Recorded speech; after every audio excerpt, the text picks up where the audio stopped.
నమో వెంకటేశాయ. కలియుగ ప్రత్యక్ష దైవమైన శ్రీ శ్రీనివాస పరబ్రహ్మ యొక్క దివ్యానుగ్రహ విశేషం చేత తిరుమల తిరుపతి దేవస్థానం వారు అనేక ధార్మిక కార్యక్రమాలు నిర్వహిస్తున్నారు. అందులో భాగంగా ప్రతిరోజు మనం శ్రీమన్ మహాభారత అంతర్గత అరణ్య పర్వలోని విశేషాలను యథామతి తెలుసుకునే ప్రయత్నం చేస్తూ ఉన్నాం. ఈనాటి ప్రవచన కార్యక్రమాన్ని మంగళ పద్యాన్ని పఠిస్తూ ప్రారంభించుకుందాం. నారాయణం నమస్కృత్య నరం చైవ నరోత్తమం దేవీం సరస్వతీం వ్యాసం తతో జయముదీరయేత్. మహత్వాత్ భారవత్వాచ్చ మహాభారతముచ్యతే నిరుక్తమస్య యో వేద సర్వపాపైః ప్రముచ్యతే. శ్రీ గురుభ్యో నమః. హరి ఓం.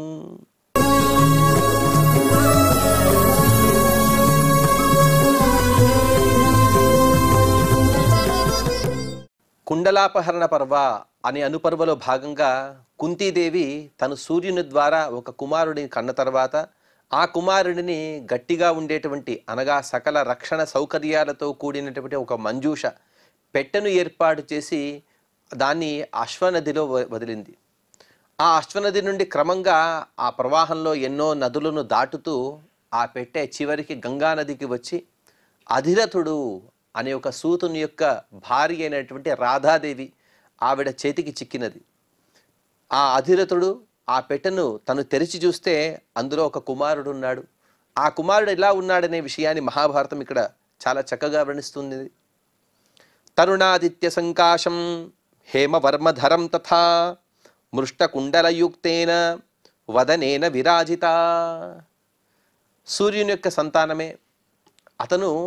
చిన్న సూర్యుడు ఎలా అయితే ఉంటాడో అలా ఉన్నాడట. అంటే ఉదయించే సూర్యుడు అటువంటి కాంతి కలిగినవాడు, బంగారపు కవచాన్ని ధరించినవాడు, చక్కటి కుండలాలను ధరించినవాడు, చక్కటి మొహం కూడా అక్కడ వికాసిస్తూ ఉన్నది.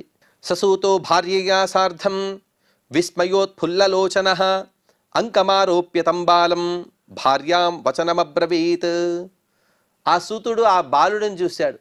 తెలియని విలక్షణమైనటువంటి ఆనందంతో ఆ బాలుని చూసి తన ఒడిలో పెట్టుకుని తన భార్యతో ఈ విధంగా మాట్లాడుతూ ఉన్నాడు. ఇదమత్యద్భుతం భీరు యతో జాతోస్మి భావిని దుష్టవాన్ దేవగర్భోయం మన్యేస్మాన్ సముపాగతః. ఓ రాధా, నేను పుట్టినప్పటి నిన్ను కూడా ఇంత అద్భుతమైనటువంటి బాలకుడిని చూడలేదు. ఎందుకంటే దేవతల సంతానం కదా. అలాగే నా ఉద్దేశం ప్రకారం ఇదంతా కూడా దైవ లిఖితమై దేవతా సంతానమై ఉంటుంది. మన అదృష్టం కొద్దీ ఆ దైవానుగ్రహం కొద్దీ మన దగ్గరికి ఇది చేరుకున్నది కదా. అనపత్యస్య పుత్రోయం దేవైర్దత్తో ధ్రువం మమ ఇత్యుక్త్వా తం దదౌ పుత్రం రాధాయై స మహీపతే. సంతానం లేని మనకు ఆ పరమాత్మే ఇతడిని కుమారుడిగా సంతానంగా పంపించాడో ఏమో, అదే ప్రసాదం అని అనుకుంటున్నాను. ఈ విధంగా దైవాన్ని తన స్తోత్రం చేసిన తర్వాత తనకు దొరికినటువంటి ఆ పిల్లవాడిని తన భార్య అయినటువంటి రాధ చేతికి అందించాడు. పతిజగ్రాహతం రాధ విధివద్ దివ్యరూపిణం పుత్రం కమల గర్భాభం దేవగర్భం శ్రియావృతం. రాధ కూడా ఆ కుమారుడిని తీసుకున్నది. ఆ కుమారుడు ఎలా ఉన్నాడంటే కమల గర్భాభం, కమలం లాంటి కాంతి కలిగినవాడు, విరాజిల్లే దివ్య రూపం కలిగినవాడు. అటువంటి కుమారుడిని విధిపూర్వకంగా, అంటే అక్కడ ఏవైతే కర్మలు చేయాలో జాతకర్మాది కర్మలన్నీ కూడా వారు చేస్తూ ఆ కుమారుడిని తను గ్రహించినది. అప్పుడు ఆమెకి దైవ సంకల్పం ఎంతో విచిత్రంగా అక్కడ ఆవిడకు తెలుస్తున్నది. ఎందుకంటే సంతానం కోసం ఎన్నో వ్రతాలు ఉపవాసాలన్నీ చేసినప్పటికీ కూడా అప్పుడంతా కూడా గర్భధారణ కలగలేదు. కానీ విచిత్రం ఏమిటంటే పరమాత్మ యొక్క అనుగ్రహం చేత చేతిలో కుమారుడైతే పడ్డాడు కదా. ఆవిడకు ఆనందానికి అవధులు లేవు. పుపోషచైనం విధివత వవృదే సచ వీర్యవాన్ తత ప్రభృతి చాప్యన్యే ప్రాభవన్ నౌరసాసుతాః. ఆ బాలుడిని ఈ అధిరథుడు అలాగే రాధ వీరిద్దరు కూడా చాలా చక్కగా పెంచారు. రోజు రోజుకు కూడా అతను చాలా శక్తిమంతుడుగా పెరుగుతున్నాడు. అలాగే ఇతని యొక్క అనగా ఆ రాధేయుడు ఆ కుమారుడు తన దగ్గరికి రావడం వలన వెంటనే వీరికి ఆ రాధకు గర్భంలో ఇంకా అనేక సంతానం కూడా కలిగినది. వసుధర్మధరం దృష్ట్వా తంబాలం హేమకుండలం నామాస్య వసుషేనేతి తతశ్చక్రుర్ద్విజాతయః. ఆ కాలంలో ఆ కుమారుని యొక్క లక్షణాలు చూసి పేరు పెట్టేవారు. ఈ కాలంలో ఉన్నట్టుగా విచిత్రమైనటువంటి పేర్లు, వ్యాకరణానికి అసంబద్ధమైనటువంటి పేర్లు పెట్టేవారు కాదు. వారు అతను బంగారపు కవచాన్ని ధరించాడు కాబట్టి వసుషేన అనే పేరుతో జ్ఞాపకం చేశారు. వసుషేనుడు అని వారందరూ కూడా పిలుస్తూ ఉన్నారు. ఏవం సూతపుత్రత్వం జగామామిత విక్రమ వసుషేణ ఇతి ఖ్యాతో వృష ఇత్యేవ చ ప్రభు. అప్పటి నుండి ఆ కుమారుడిని వసుషేనుడని పిలిచారు. అలాగే సూతపుత్రుడయ్యాడు. రాధ యొక్క కుమారుడు కాబట్టి రాధేయుడని కొందరు పిలిచారు. వసుషేనుడు, ఇంకొందరు వృషుడు అని కూడా పిలుస్తూ ఉన్నారు. సూతస్య వవృధేంగేషు శ్రేష్ఠ పుత్రస్స వీర్యవాన్ చారేణ విదితశ్చాసీత్ పృథయా దివ్యవర్మభృత. బలవంతుడైనటువంటి ఆ కుమారుడు అంగదేశంలో సూతుని యొక్క సంరక్షణలో, అనగా అధిరథుని యొక్క సంరక్షణలో తను జాగ్రత్తగా పెరుగుతున్నాడు. ఈ అన్ని విషయాలు కూడా కుంతీదేవికి తన చారుల ద్వారా తెలిసినది. ఆ కుమారుడిని గుర్తుపట్టాలంటే అతనికి సహజ సిద్ధంగా లభించినటువంటి కర్ణకుండలాలు చాలు. ఇటువంటి కవచ కుండలాలతో ఉన్నటువంటి తన కుమారుడు అధిరథుడు అనే సూతుడి దగ్గర పెరుగుతున్నాడనే విషయాన్ని తెలుసుకున్నటువంటి కుంతీదేవి కాస్త తన మనస్సుని సాంత్వనపరుచుకున్నది. సూతస్త్వధిరత పుత్రం వివృద్ధన్ సమయేనతం దృష్ట్వా ప్రస్థాపయామాస పురం వారణసాహ్వయం. ఆ కుమారుడు కూడా యవ్వనాన్ని పొందాడు. అటువంటి యవ్వనావస్థలో పరాక్రమవంతుడుగా ఉన్నాడు. అదంతా కూడా గమనించినటువంటి అధిరథుడు అతడిని, అనగా కుమారుడిని, వృషసేనుడిని తను హస్తినాపురానికి పంపించాడు. తత్రోపసదనం చక్రే ద్రోణస్యేష్వస్త్రకర్మణి సఖ్యం దుర్యోధనేనైవం అగమత్సచ వీర్యవాన్. సరిగ్గా అదే సందర్భంలో ధృతరాష్ట్ర మహారాజు యొక్క సంతానమైనటువంటి దుర్యోధనాదులు కూడా అక్కడికి వచ్చి ద్రోణాచార్యుల ద్వారా వారందరూ కూడా విద్యను అభ్యసిస్తూ ఉన్నాడు. అధిరథుడు కూడా ద్రోణాచార్యుల వారి దగ్గరే వదిలాడు. ఈ విధంగా ద్రోణాచార్యుల యొక్క సమక్షమంలో దుర్యోధనునికి అలాగే కర్ణునికి వీరిద్దరు కూడా స్నేహం అనేది కుదిరినది. ద్రోణాత్ కృపాచ్చ రామాచ్చ సోస్త్రగ్రామం చతుర్విధం లబ్ధ్వా లోకే భవత్ఖ్యాతః పరమేశ్వాసతాం గతః. కర్ణుడు మహావిద్యబల సంపన్నుడు. ఒకరి ద్వారా విద్యను పొందడం కాకుండా ద్రోణాచార్యుల వారి ద్వారా, అలాగే కృపాచార్యుల వారి ద్వారా, సాక్షాత్తు పరమాత్మ యొక్క అవతారమైనటువంటి పరశురాముల ద్వారా కూడా అనేక విధాలైనటువంటి అస్త్రాలను, శస్త్రాలను తను ప్రావీణ్యాన్ని పొందాడు. అలాగే మహాధనుర్ధారిగా కూడా తను ప్రసిద్ధిని పొందాడు. సంధాయ ధార్తరాష్ట్రేణ పార్థానాం విప్రియే రతః యోద్ధుమాసంశతే నిత్యం ఫాల్గుణేన మహాత్మనా. ఎప్పుడు కూడా పాండవులంటే క్రోధాన్ని పొందేవాడు దుర్యోధనుడు. అటువంటి దుర్యోధను యొక్క పక్షంలో ఉన్నాడు కాబట్టి ఈ కర్ణునికి కూడా స్వభావ సహజ సిద్ధంగానే పాండవులంటే ద్వేషం పుట్టినది. ఒక విధంగా చూస్తే తన తమ్ముళ్లే, ఒకే గర్భం నుండి పుట్టిన వారే. కానీ తెలియదు ఆ విషయం కర్ణునికి. తెలిసినా తెలియకపోయినా కూడా ఎటువంటి పక్షంలో ఉన్నాడో, ఎటువంటి వారి సహవాసం చేస్తున్నారో అటువంటి గుణాలే వస్తాయి. కాబట్టి పాండవులంటే వీరందరూ కూడా ద్వేషమే. అందులో కర్ణుడు కూడా భాగమైపోయాడు. అందులోనూ కూడా దుర్యోధనుడు భీముడిని అధికంగా ద్వేషిస్తూ ఉన్నాడు. అలాగే కర్ణుడు కూడా అర్జునుడిని విపరీతంగా ద్వేషిస్తూ ఉన్నాడు. ఎప్పుడు కూడా అర్జునుడితో యుద్ధం చేయాలనే అభిలాష అతనిలో కలుగుతున్నది. సదాహి తస్య స్పర్ధాసీత్ అర్జునేన విశాంపతే అర్జునస్య చ కర్ణేన యతో దృష్టో బభూవసః. ఇద్దరు కూడా పరస్పరంగా సమయం కోసం వేచి చూస్తూ ఉండేవారు. కర్ణుడు అలాగే అర్జునుడు. ఎప్పుడెప్పుడు యుద్ధం వస్తుందా ఇద్దరు పరస్పరంగా వారి వారి యొక్క ప్రతిభా పాఠవాలను చూపించి మరొకరిని ఓడిద్దామని. ఈ విధంగా అర్జునుడు కర్ణుని పైన, కర్ణుడు అర్జునుని పైన యుద్ధం చేయాలనే కాంక్షతో వీరిద్దరు కూడా రగిలిపోతూ ఉన్నారు. ఈ విధంగా మొత్తాన్ని కూడా ఏతద్గుహ్యం మహారాజ సూర్యస్యాసీన్న సంశయః యస్సూర్య సంభవ కర్ణః కుంత్యాం సూతకులే తథా. ఈ కుండలాపహరణ పర్వ అనేది ఎందుకు ప్రవృత్తమైనదే విషయాన్ని కూడా వైశంపాయన మహర్షి గారు చెబుతున్నారు. వాస్తవంగా కర్ణుడు ఎవరు, కర్ణుని వలన యుధిష్ఠిరుడికి ఎందుకింత చింత, ఎందుకింత భయపడుతున్నాడు అనే విషయాన్ని ఇక్కడ స్పష్టంగా చెబుతున్నారు వైశంపాయన మహర్షి గారు. ఇదంతా కూడా దేవరహస్యమయ్యా ఓ జనమేజయ. సూర్యుని ద్వారా కుంతీదేవిలో పుట్టినవాడు, మహాబల సంపన్నుడు. అటువంటి కుంతీదేవిలో పుట్టినప్పటికీ కూడా సూతకులంలో తను వృద్ధిని చెందిన వాడే ఈ కర్ణుడు. తంతు కుండలినం దృష్ట్వా వర్మణాచ సమన్వితం అవధ్యం సమరే మత్వా పర్యతప్యత్ యుధిష్ఠిరః. యుధిష్ఠిరుడు ఎంతో బాధపడుతూ ఉన్నాడు. ఎందుకంటే సహజ సిద్ధమైనటువంటి కవచ కుండలాలు పొందినవాడు. ఆ కవచాన్ని భేదించి ఎవరు కూడా అస్త్రాన్ని ఎవరు కూడా ప్రయోగించలేరు. అంత గట్టిగా ఉన్నాయి ఆ కవచం అనేది. అటువంటి సమరంలో, యుద్ధంలో, యుద్ధరంగంలో అవధ్యుడుగా ఉండేటువంటి కర్ణుడిని ఎలా ఎదిరించాలి అనే బాధతో ఎంతో రగిలిపోతూ ఉన్నాడు యుధిష్ఠిరుడు. యదాచ కర్ణో రాజేంద్ర భానుమంతం దివాకరం స్తౌతి మధ్యందినే ప్రాప్తే ప్రాంజలి సలిలోత్థిత. కర్ణుని యొక్క వ్రతాన్ని కూడా వైశంపాయని మహర్షి గారు చెబుతున్నారు.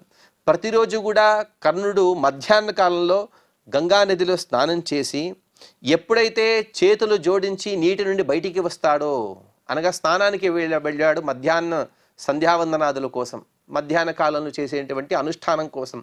ఆ సందర్భంలో నీటి నుండి బయటికి వచ్చిన వెంటనే తను చేసేటువంటి వ్రతం ఏమిటంటే తత్రైనముపతిష్ఠంతి బ్రాహ్మణ ధనహేతునా నాదైయం తస్య తత్కాలే కించిదస్తి ద్విజాతిషు. ఆ సందర్భంలో నీటి నుండి బయటికి వచ్చిన వెంటనే కర్ణుడు తన ఎదురుగా ఉండేటువంటి బ్రాహ్మణులు ఏది అడిగినా కూడా దానంగా ఇచ్చేవాడు. లేదు అని చెప్పేవాడు కాదు. ధనాన్నైనా గ్రామాలనైనా ఏది అడిగినా కూడా లేదని చెప్పేవాడు. అటువంటి గొప్ప వ్రతాన్ని పొందినవాడే కర్ణుడు. తమింద్రో బ్రాహ్మణో భూత్వా భిక్షాం దేహీత్యుపస్థితః స్వాగతం చేతి రాధేయః తమథ ప్రత్యభాషత. సరిగ్గా అదే సందర్భంలోనే, అనగా అలా నీటి నుండి బయటికి వచ్చిన సందర్భంలోనే ఇంద్రదేవుడు తను బ్రాహ్మణుని యొక్క వేషాన్ని ధరించి భిక్షాం దేహి అంటూ వచ్చాడు. అలా వచ్చినటువంటి బ్రాహ్మణునికి స్వాగత సత్కారాలు చేశాడు కర్ణుడు అని చెబుతూ ఇక్కడికి మనం 309వ అధ్యాయాన్ని పూర్తి చేసుకుని 310వ అధ్యాయంలో వైశంపాయని మహర్షి గారు చెబుతూ ఉన్నారు. వైశంపాయనువాచ దేవరాజమనుప్రాప్తం బ్రాహ్మణ ఛద్మనావృతం దృష్ట్వా స్వాగతమిత్యాహ నబబోధాస్య మానసం. కర్ణుడు తన దగ్గరికి బ్రాహ్మణ వేషంలో వచ్చినటువంటి వాడు బ్రాహ్మణుడే అని తెలుసు, కానీ అతని మనోగతం తెలియలేదు. అంటే వచ్చిన బ్రాహ్మణుడు ఇంద్రుడా కాదా అని తెలుసుకోవడంలో కాస్త ఆలస్యం జరిగినది. హిరణ్యకంఠే ప్రమదాః గ్రామాన్ వా బహుగోకులాన్ కిం దదానీతి తం విప్రం ఉవాచాధిరతస్థతః. అధిరథుని కుమారుడైనటువంటి ఆ కర్ణుడు భిక్షాం దేహి అని భిక్షను కోరుతూ వచ్చినటువంటి బ్రాహ్మణుడితో మాట్లాడుతున్నారు.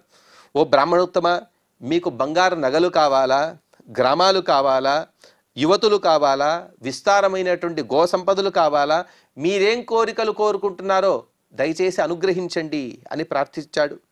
అప్పుడు ఆ బ్రాహ్మణుడు చెప్పాడు. బ్రాహ్మణ ఉవాచ హిరణ్యకంఠ్య ప్రమదాః యచ్చాన్యత్ ప్రీతివర్ధనం నాహం దత్తమిహేచ్ఛామి తదర్థిభ్య ప్రదీయతాం.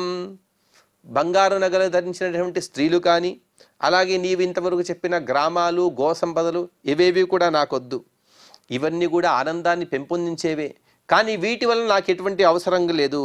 వీటి అవసరం ఎవరికైతే ఉన్నదో వారికి ఇవ్వు. యదేతత్ సహజం వర్మ కుండలే చ తవానఘ ఏతదుత్కృత్య మే దేహి యది సత్యవ్రతో భవాన్. ఓ కర్ణ, నీటి నుండి బయటికి వచ్చిన వెంటనే బ్రాహ్మణుడు భిక్షాం దేహని కోరితే లేదు అని చెప్పకుండా ఉండడం నీ వ్రతం. ఇది నీ వ్రతమై ఉంటే, ఇదే నీవు చేస్తూ ఉంటే, ఈ వ్రతాన్ని నీవు పాలించేవాడివే అయితే నీవు సహజ సిద్ధంగా పొందినటువంటి ఆ కవచ కుండలాలని నాకు ఇవ్వమని ఆ బ్రాహ్మణ వేషంలో వచ్చినటువంటి ఇంద్రుడు ప్రార్థించాడు, అడిగాడు. ఏతదిచ్ఛామ్యహం క్షిప్రం త్వయా దత్తం పరం తప ఏషమే సర్వలాభానాం లాభ పరమకోమతః. నాకు ఎటువంటి లాభాపేక్ష లేదు. ఎటువంటి బంగారము, గ్రామాలు, స్త్రీలు వీటి వల్ల నాకు ఎటువంటి ప్రయోజనం లేదు. అలాగే వచ్చిన వాడిని నన్ను తృప్తిపరచాలనే భావన నీకు ఉండి ఉంటే, నాకేదైనా ప్రయోజనం చేయాలని నీకు మనసులో ఆశ ఉంటే, నేను అడిగిన విధంగా నీ సహజ సిద్ధమైనటువంటి కవచ కుండలాలు ఇవ్వమని ఆ బ్రాహ్మణుడు అడిగిన సందర్భంలో కర్ణుడు మాట్లాడుతూ కర్ణువాచ అవనిం ప్రమదాగాశ్చ నివాపం బహువార్షికం తత్రే విప్రదాస్యామి నతు వర్మ సకుండలం.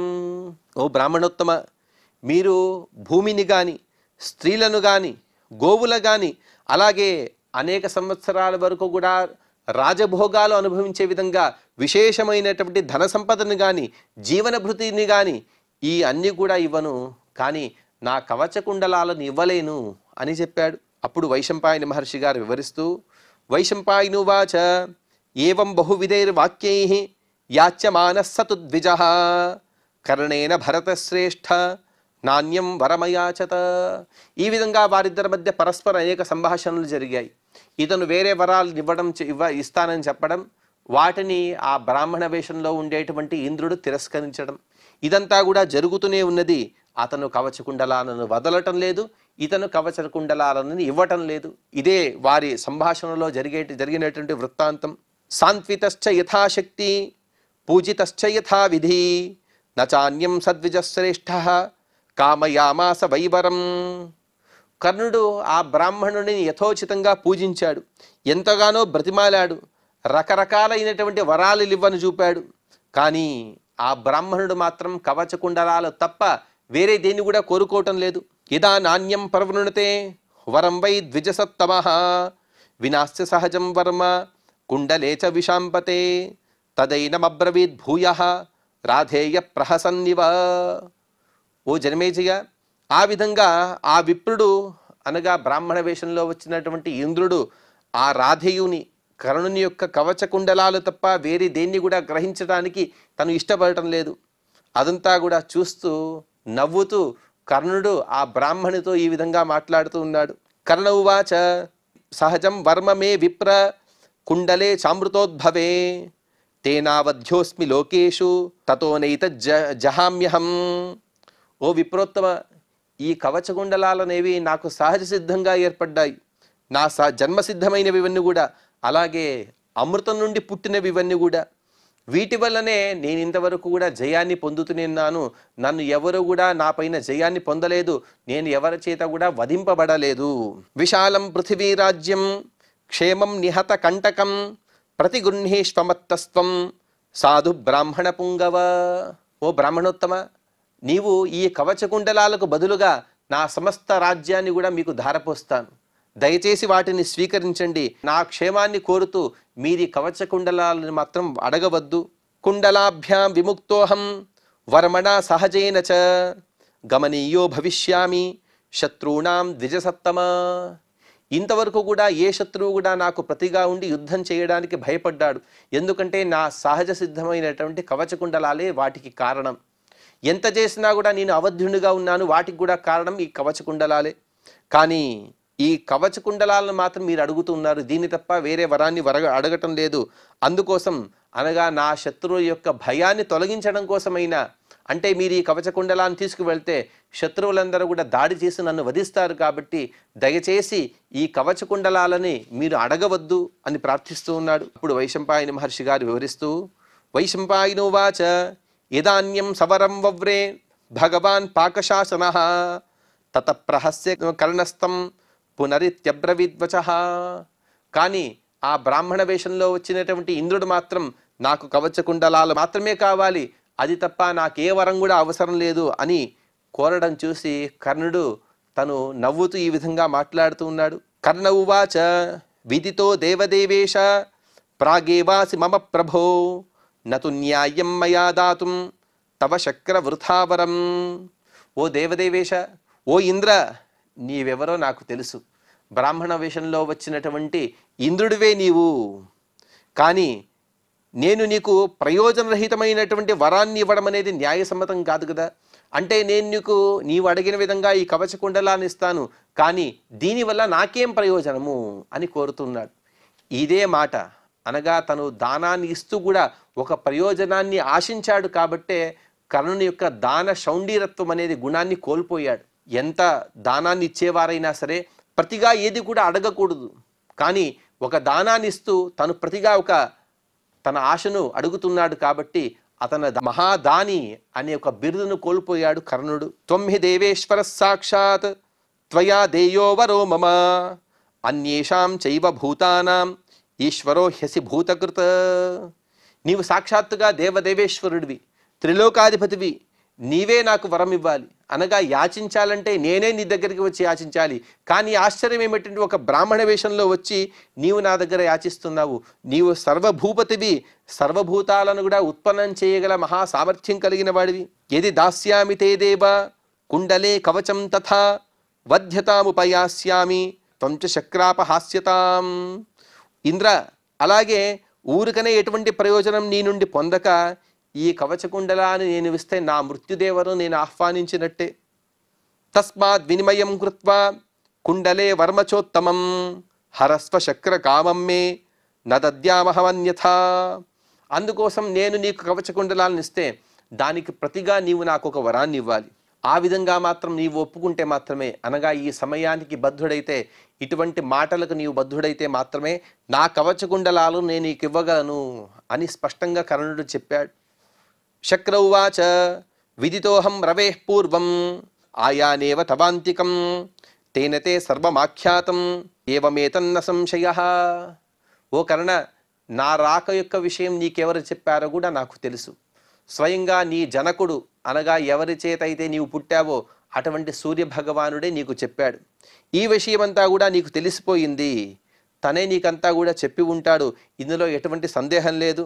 కామమస్తు తథా తాత తవ కర్ణ యథేచ్ఛసి వర్జయిత్వా తు మే వజ్రం ప్రవృణీష్వ యథేచ్ఛసి. అలాగే నాయన, నీవు నాకు నా కవచకుండలాలనివ్వు, దానికి ప్రతిగా నేను నీకు ఏమి ఇవ్వాలో చెప్పు. ఎందుకంటే నా వజ్రాయుధం తప్ప ఆ వజ్రాయుధాన్ని మరొకరు ఎవరు కూడా దాన్ని ధరించలేరు. పైన అనగా ఇంద్రుని కన్నా ఉత్తములైనటువంటి దేవతలు మాత్రమే దాన్ని పరిగ్రహించలేరు. కానీ ఇంద్రుని కన్నా చిన్నగా ఉండేటువంటి దేవతలు ఎవరు కూడా వజ్రాయుధాన్ని కనీసం తాకన కూడా లేరు. ఈ విషయాన్ని రామాయణ మహాభారతాదుల్లో అలాగే భాగవతంలో కూడా ఎన్నోసార్లు చెప్పారు. నారాయణ వర్మ అనే స్తోత్రం చేత దధీచి మహర్షి యొక్క అస్థులతో పుట్టినటువంటిదే ఆ వజ్రాయుధం. అటువంటి వజ్రాయుధాన్ని తప్ప నీవు ఏదైనా వరాన్ని కోరుకో అని చెప్పినప్పుడు కర్ణుడు చెప్పినటువంటి మాటలను వైశంపాయన మహర్షి గారు వివరిస్తూ, వైశంపాయనువాచ తతః కర్ణ ప్రహృష్టస్తు ఉపసంగమ్య వాసవం అమోఘం శక్తిమభ్యేత్య వవ్రే సంపూర్ణ మానసః. కర్ణుడికి ఎంతో సంతోషమైపోయింది. చాలు, ఈ మాటలు రావాలనే తన ఇంతదాకా కూడా కాచుకు కూర్చున్నాడు. దీనికోసమే ఎన్నో ప్రలోభాలకు గురి చేశాడు. కానీ ఏ ప్రలోభానికి కూడా గురి కాలేదు దేవేంద్రుడు. కానీ చివరికి వచ్చింది కదా మాట, నీవేదైనా వరాన్ని కోరుకోమని వజ్రాయుధం తప్ప. ఈ మాటల కోసం ఎదురు చూస్తున్నటువంటి కర్ణుడు శక్తి అనే ఆయుధాన్ని పొందడం కోసం తను ఉద్యుక్తుడైతే ఈ విధంగా మాట్లాడుతున్నాడు. కర్ణ ఉవాచ వర్మణ కుండలాభ్యాం చ శక్తిం మే దేహి వాసవ అమోఘం శత్రు సంఘానాం ఘాతీనాం పృతనాముఖే. కర్ణుడు దేవేంద్రతో ఈ విధంగా మాట్లాడుతున్నాడు. ఓ దేవేంద్ర, మీరు నా సహజ సిద్ధమైనటువంటి కవచకుండలాలకు బదులుగా యుద్ధరంగంలో సమస్త శత్రు సమూహాన్ని కూడా లొంగని, అలాగే అమోఘమైనటువంటి శక్తి సంపదలు కలిగినటువంటి ఆయుధాన్ని నీవు నాకు ప్రసాదించండి. తతస్సంచిత్య మనసా ముహూర్తమివ వాసవః శక్త్యర్థం పృథివీపాల కర్ణం వాక్యమథాబ్రవీత్. దేవేంద్రుడు మొట్టమొదటిగా మాటని ఇచ్చేశాడు, వజ్రాయుధం తప్ప ఏదైనా వరాన్ని కోరుకోమని. కానీ కర్ణుడు అడిగినటువంటి ఆయుధం సామాన్యమైనది కాదు, శక్తి అనే ఆయుధం. ఈ ఆయుధాన్ని ఇవ్వాలా వద్దా అని కొంతకాలం వరకు కూడా తనలో తానే చర్చించుకున్నాడు దేవేంద్రుడు. చర్చించుకుని చివరికి కర్ణుడితో ఈ విధంగా మాట్లాడుతూ ఉన్నాడు. బ్రాహ్మణ ఉవాచ కుండలే మే ప్రయచ్చస్వ వర్మ చైవ శరీరజం గృహాణ కర్ణశక్తిత్వం అనేన సమయేన చ. అలాగే నాయన కర్ణ, నీకు జన్మతః సహజ సిద్ధమైనటువంటి కవచకుండలాలను నాకు అందివ్వు. అలాగే నా శక్తి అనే ఆయుధాన్ని కూడా నీవు తీసుకో. ఈ నియమానికి పరస్పరంగా మన దగ్గర ఉండేటువంటి వస్తువులను వినిమయం చేసుకుందాం. నీవు ఇచ్చేటువంటి వస్తువుకు ప్రతిగా నేను నీకు ఒక వస్తువునిస్తాను, దానికి ప్రతిగా నీ కవచకుండలాలు ఇవ్వు. ఈ విధంగా ఈ మాటలకు నీ ఒప్పుకునేదైతే మనం పరస్పరంగా ఈ ఆయుధాలను, ఈ వస్తువులను ఇచ్చిపుచ్చుకుందాం. అమోఘా హంతి శతశః శత్రూన్ మమ కరచ్యుత పునశ్చ పాణిమభ్యేతి మమ దైత్యాన్ వినిఘ్నతః. ఈ శక్తి అనే ఆయుధం విశేషం ఏమిటంటే, ఒకసారి ప్రయోగిస్తే చాలు కొన్ని వందల మంది రాక్షసులను సంహరించి తిరిగి నా దగ్గరికి వస్తుంది. సేయం తవ కరప్రాప్త హత్వైకం రిపుమూర్జితం గర్జంతం ప్రతపంతం చ మామే వైశ్యతి సూతజ. ఓ అధిరత సూతుడనేటువంటి కుమారుడైన ఓ కర్ణ, నీకు ఇవ్వబడే ఈ శక్తి అనే ఆయుధం ఏదైతే ఉందో, ఈ ఆయుధం నీ చేత ఒకసారి మాత్రమే, ఒక బలవంతుని మాత్రమే ప్రయోగించవలసి ఉంటుంది. కానీ ఈ ఆయుధాన్ని నీవు ఎప్పుడైతే ప్రయోగిస్తావో గొప్ప గర్జన వినబడుతుంది. చివరికి నీవు ఒకసారి ప్రయోగించిన తర్వాత తన ప్రయోగానికి ఏదైతే లక్ష్యం ఉంటుందో ఆ లక్ష్యాన్ని పూర్తి చేసి చివరికి మళ్ళీ నా చేతికే చేరుతుంది అని ఆ దేవేంద్రుడు అతనికి వరాన్నిస్తున్నాడు. తర్వాత జరిగిన వృత్తాంతాన్ని మనం తదుపరి ప్రవచనంలో తెలుసుకునే ప్రయత్నం చేద్దాం. ఈనాటి ప్రవచన కార్యక్రమాన్ని శ్రీ శ్రీనివాసుని యొక్క దివ్య పాద పద్మముల సమర్పణ చేస్తూ క్షమాప్రార్థన మరియు మంగళ పద్యాన్ని పలుకుదాం. యదక్షరపదభ్రష్టం మాత్రాహీనం చ యద్భవేత్ తత్సర్వం క్షమ్యతాం దేవ నారాయణ నమోస్తుతే. శ్రియః కాంతాయ కళ్యాణ నిధయే నిధయేర్థినాం శ్రీవేంకట నివాసాయ శ్రీనివాసాయ మంగళం.